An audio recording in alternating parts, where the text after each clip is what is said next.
I want to start this video off by apologizing to y'all. I'm sorry. I've been BSing the past few weeks. No cap. I should have been got to this review of Batwoman Season 2. I had all the excuses lined up. It's the holiday weekend. You know our boy gotta get lit. Hold on, wait a minute. Scarlett Johansson is coming back as Black Widow. I gotta talk about that movie. Your boy been putting in mad hours at work. I ain't got no time. Last night, my Bang Bros subscription ran out. Rest in peace. So now I have no more excuses. And we gotta talk about Batwoman. Now, I expected a whole lot worse than what we got. Was it bad? Yeah, it was still bad. But they found a way to piece together enough story elements so that they could make a smooth transition into Season 3. With that being said, let the torture begin.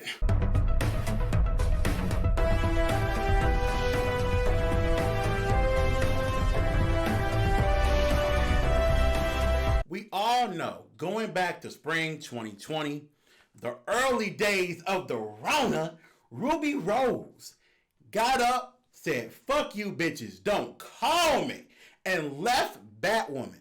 That put the entire show in shambles. The writers, the production runners, folks over at the CW scrambled for months, and they wound up casting Vibez Leslie to play the new Batwoman, a character named Ryan Wilder, who is going to carry that mantle into the future. Episode 1 started off like this.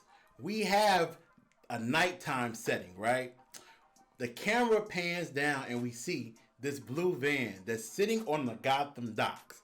Once the camera pierces through the windshield, we see our new hero, Ryan Wilder, that's sleeping in the van. I said pause. Hold on, I had to get up off the couch. Shit, I'm a king. I'm a player. I'm the best. I walked to my bedroom, turned on my window AC, and felt good about myself for 5 minutes. Ryan Wilder is down and out. She's fucked up. That van, that mystery machine she driving, boy. That's the bedroom, the bathroom, the kitchen, the living room, the dining room, the fucking room, the pet's room, nigga. It's everybody's room. Down and out. But in that little quick moment, you're able to see the difference between her and Kate Kane. Kate was a character, Season 1, who came back to Gotham, had a job lined up at the Crows. Bruce Wayne being her cousin, I'm sure Bruce wasn't going to have Kate walking around homeless shelters looking for somewhere to stay every night. He wasn't going to have her like that.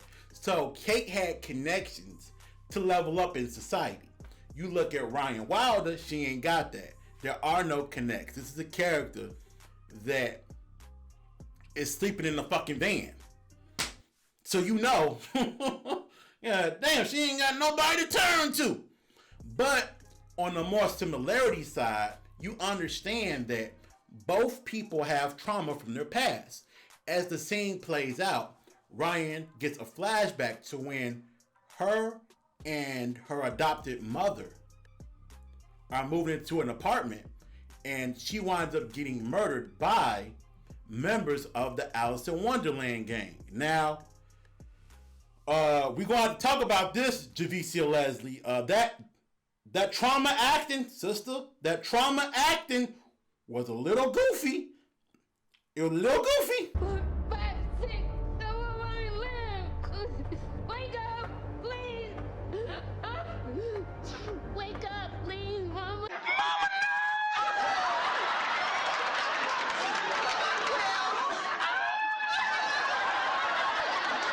Mama, no! I was like, shit.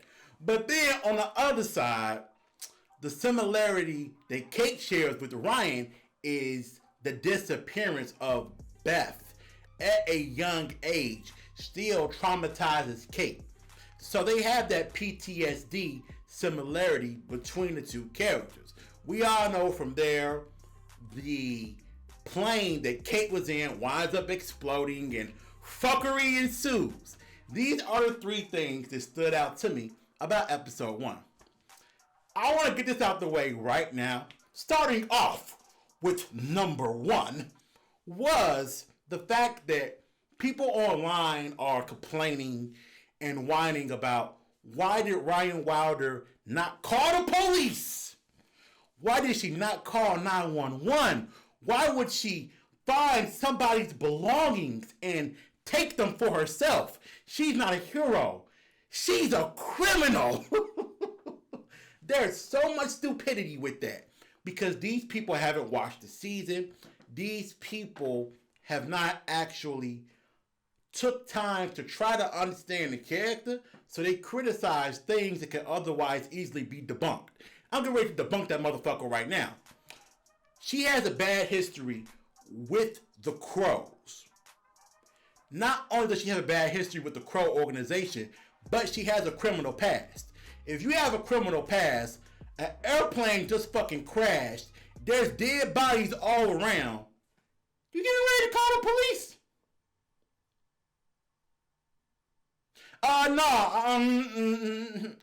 No, I'm good. Motherfucker, I'm going back in this goddamn mystery machine. I'm out this bitch. The fuck you mean? I'm not calling no goddamn police. But even deeper, the Batwoman suit means something to her personally because of that symbol, because of what it represents to the city. And for the first time in her life, she feels a sense of power when she picks it up, right? A character who's been kicked around by society. It makes sense once you understand Ryan Wilder and her past. The second thing is Luke Fox.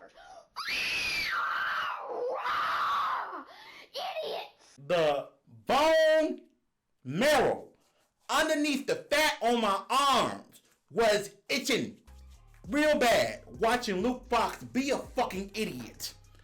Tommy Elliott, who last season was Hush, winds up tricking Luke and so many other people in the Bat circle that he's Bruce Wayne with a makeshift face. And the only person who figures out that that's not Bruce is Julia Pennyworth. But there were so many opportunities for Luke as a character to be like, hold on, wait a minute. You're not Bruce. When he asks Bruce, where have you been? We've been calling you all these years. He's like, don't worry about that. I'm here now. What? That's the best answer you got? Nigga, you ain't Bruce. Get the fuck out of here. Then, there are other opportunities where Luke is trying to lead Bruce to the Batcave. Hey, you're back in charge, man. Go ahead. Let's go down to the Batcave and go find Kate. And this motherfucker looking at the bookshelf like,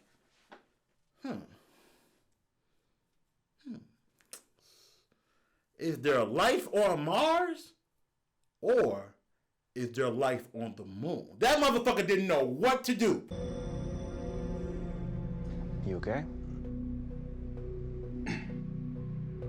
You've been the man of the castle for some time now. Lead on. You fool. And that's another warning for Luke Fox to be like, you're not Bruce. They played them up like an idiot.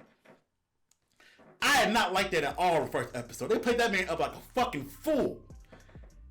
Third thing is, I wanted to say this, but I think it needs to be talked about now because it's so egregious.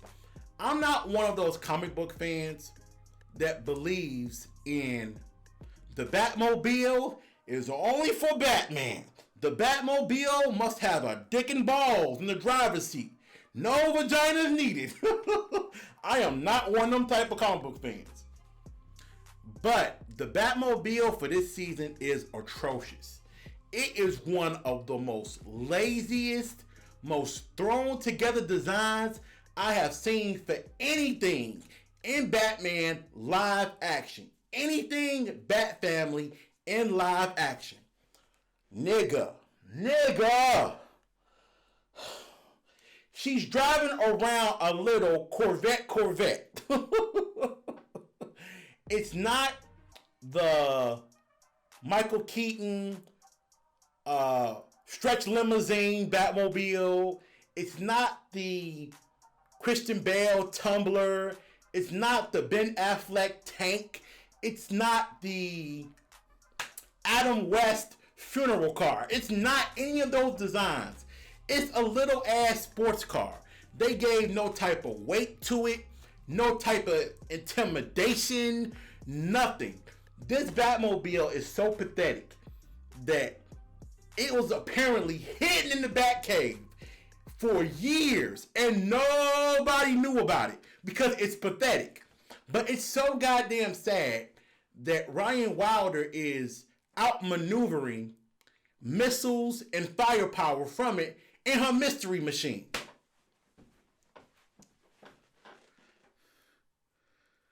Somebody help me here. Somebody make sense of this bullshit. How is that even possible? It's easily the worst Batmobile I've ever seen. They put no effort into it. It's literally just a sports car in jet black. Let's talk about some of the characters during the overall season. First off, let's get right into Ryan Wilder, our main character. She's somebody that I had a more personal connection to instead of Kate Kane, just because her story feels more like a story that you can see the average person going through, where she was put into the system and kind of went through a lot of ups and downs on a financial level, on a personal level. She's more traumatic. I felt more of a connection to her than I did Kate. You want to see Ryan win, right? With that being said, some of the things that happened early on in the season from a combat standpoint, where she's having trouble using equipment. She doesn't know how to turn this on, how to turn this off, what this does, how far the grappling gun shoots her up, the cape being bulletproof. She didn't know these things early on. And I love that the writers took the time to understand that a hero who's new should not be able to automatically get everything that is associated with said hero. Equipment, abilities, all of that. And they took their time. I appreciated that. I also thought that the writers did a good job of inserting a new main character and developing connections to everybody else who had connections to a different character, Kate. She has a connection to the Crows because she's had run-ins with them in the past, particularly Sophie. She had a connection to Batwoman from the past. Right now, her Batwoman connection is goofy as fuck. Long story short, nighttime setting, she's going to her mystery machine. Members of the Alice in Wonderland gang are getting ready to beat her up, and Batwoman comes down and saves her. That's the relation that they share from a connection standpoint, right? And then Batwoman, Kate Kane, later on goes to the Batcave and is like, Dear Diary, today I met a tough, fearless girl. Dear Diary, she was kicking their ass. Dear Diary, she was brave. Dear Diary, she inspired me. Get the fuck out of here. Where's the cash? I got 3 collection agencies asking me the same thing. You got an ATM card? You're just setting yourself up for more disappointment. That's not inspirational, that's suicidal. That was the one connection where I was like, okay, y'all trying real hard with this. Y'all trying real hard with this. Jacob Kane, to me, was the best written character early on in the show. We saw him have a very ferocious fall from grace. The commander of the Crows, right? Basically, we know last season he went through this back and forth with Beth/Alice. Well, now with Kate being at one point dead, then alive, then dead, then alive, we see this character continuously fall throughout the season. And it all made sense, right?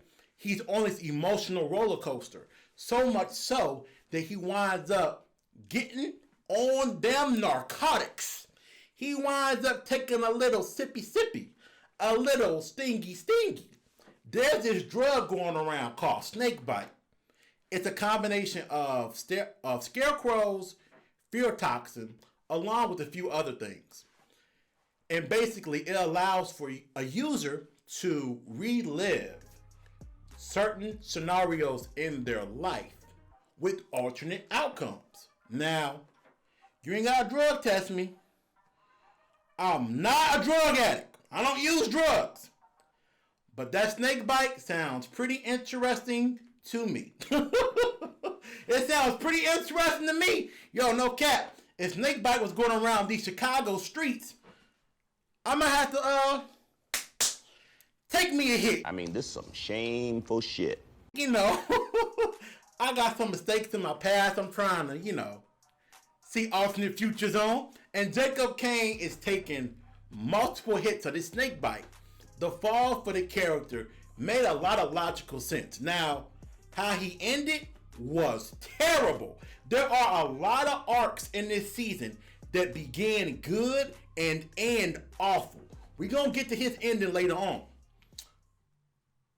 Julia Pennyworth always intrigued me because she was another extension of the Bat family. She has an arc in this season that's more complimentary to other people. She's not a serious regular, but her arc ends with her getting slapped upside the fucking head. And we never see the bitch again. Julia gets knocked upside the head, and the writers are like, and that's all, folks. We never saw her again. I think they forgot about her, but that's neither here nor there. The last character I had to get into was Alice / Beth. She has a connection to Ryan Wilder where her gang winded up murdering the adopted mother of Ryan Wilder. So there's a connection to the characters between that lane. My issue was that they tried to give her a redemption arc. They tried to clean the character up a little bit, and the character is so goddamn psychotic. She'll slice 5 people's throat open and will literally sit in the same room and drink tea. She's crazy as fuck. She's cutting people open, putting bats inside their bodies. Like, come on, bruh. There ain't no redemption for this character.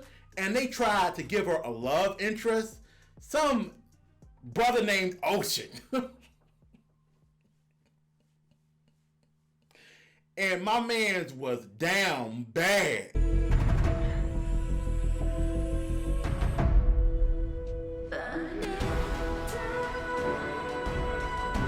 That's just nasty. Ocean, brother, you was down bad. I'm gonna have to call Dr. Umar Johnson on you. You was down bad, brother. That nigga was down bad. They tried to clean her up by not only the love interest, but having her chase after Kate all of a sudden, determined to save her. It just didn't make any sense to me. I thought the character should have just remained what we knew she was. A piece of shit. That would have been way better. Besides Alice, we had other villains of the week that played roles in different parts of the season. We had Black Mask, who was the ultimate big bad. We had Enigma, which was kind of like, in a way, a female version of the Riddler, but there's a whole comic book history I don't want to get into right now with that. You had another character, villain of the week, in Victor Sizaz, that had one of the most funniest quotes in the whole damn show. So you do know me? I know you broke her heart. Apologies if I'm overstepping. I'm just a sucker for lesbian drama. No cap. Lesbian drama, my favorite, especially on the porno sites. No cap. No cap. Y'all welcome for that meme. No cap. That was dope. That was funny as shit. You had another villain like Killer Volt, right? I done played a whole lot of the Batman Arkham series. He got EMP guns, hacking devices, all different types of shit. You could have gave Ryan Wilder that. I mean, there are so many moments in this season where the tech is either goofy looking, like when she was diving from that plane, or it's just not there. I don't understand that part of it. She's not Batman, but she's still a member of the Bat family. Mary is a billionaire. Luke is smart. There's like an infinite possibility of things they could have did to better supply Ryan with things in the field. As we near the end of this review, let me say this real quickly. There's this thing called the Desert Rose that comes from this mythical island, right? That's part of Alice's past, Ocean's past, right? And this Desert Rose plant has the ability to basically save anybody's life. And this Desert Rose is used as a cheap cop-out 2 times in this show to bring people back to life. It's used to save Ryan Wilder, and it's used later on to save Luke Fox. I hate when shows do that. I hate when they come out and they give you a cheap tool like that to make you think, oh shit, oh shit, oh shit, oh shit. Never mind, they got the magic plant. I hate that shit. I hated that. I hated that. It was a cheap cop-out, an easy tool to use to wiggle your way out of the situation. The first time, okay. The second time, now you're just being ridiculous. That aside, we know that Luke Fox suits up as Batwing, and the costume looks glorious. It looks too good for the CW, if you know what I mean. It looks too damn good for the CW. Loved his costume. I thought he looked dope in it. Great. My problem, on a personal note, was how he came across it. It was by accident. He's ruffling some papers around in his dad's old warehouse and just magically comes across a Batwing suit. Great. It would have been amazing for the character to know about this while Batman was gone. Would have been great to know about this when Kate Kane first disappeared. Just magic. It's movie magic, love. Y'all know I was going to get to this, and I'm going to get to it right now. Kate Kane is dead, then she's alive. She's dead, then she's alive, but she thinks that she's Circe, the daughter of Black Mask. Then she's Kate, then she's Circe, then she's Kate, then she's Circe, then she's Kate. The back and forth with Kate Kane was nauseating. Wallace Day, the actress they chose to play Kate, look, people complained a lot about Ruby Rose's interpretation of the character. Now that I have somebody to compare her to in the same role, Wallace Day, if you're watching this, you fucking killed that shit. You killed that role.